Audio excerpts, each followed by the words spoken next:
గోధుమ పిండితో బెల్లం గవ్వలు ఇలా చేసేసుకోండి. చాలా టేస్టీగా ఉంటాయి. దీనికోసము కప్పు గోధుమ పిండిలో 2 స్పూన్లు బొంబాయి రవ్వ, చిటికెడు ఉప్పు, మరిగించిన నూనె వేసుకొని ఒకసారి బాగా కలుపుకోవాలి. పిండిని ఇలా కలిపేటప్పుడు అలా ముద్దగా అవ్వాలండి. అలా ముద్దగా కాకపోతే కొద్దిగా ఆయిల్ కలుపుకోవచ్చనమాట. ఇప్పుడు కొద్ది కొద్దిగా వాటర్ వేసుకుంటూ చపాతీ ముద్దలాగా కలుపుకోవాలి. ఇప్పుడు దీన్ని చిన్న చిన్న బాల్స్ లాగా చేసుకొని గవ్వల చెక్క ఉంటుంది కదండీ! దానికి కొద్దిగా ఆయిల్ అప్లై చేసుకొని గవ్వల్లాగా ఒత్తుకోవాలి. ఇలా పిండినంతటిని బాల్స్ లాగా చేసుకొని గవ్వల్లాగా ఒత్తేసుకొని పక్కకు తీసేసుకోవాలి. ఇప్పుడు డీప్ ఫ్రైకి సరిపోను ఆయిల్ పెట్టేసుకొని ఆయిల్ హీట్ అయ్యాక వీటన్నిటిని వేసుకొని డీప్ ఫ్రై చేసుకోవాలి.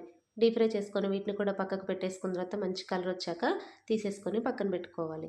ఇప్పుడు పాకం కోసము అరకప్పు బెల్లం తీసుకోవాలండి. అరకప్పు బెల్లంలో పావు కప్పు వాటర్ వేసుకొని తీగ పాకం రానివ్వాలి. ఇలా తీగ పాకం వచ్చాక దీంట్లో కొద్దిగా యాలకుల పొడి వేసుకొని స్టవ్ ఆఫ్ చేసేసుకొని పాకాన్ని గవ్వల్లో వేసుకొని ఒకసారి బాగా కలుపుకుంటే ఎంతో టేస్టీ బెల్లం గవ్వలు ready. Thank you for watching. Video నచ్చితే లైక్ చేయండి, సబ్స్క్రైబ్ చేసుకోండి.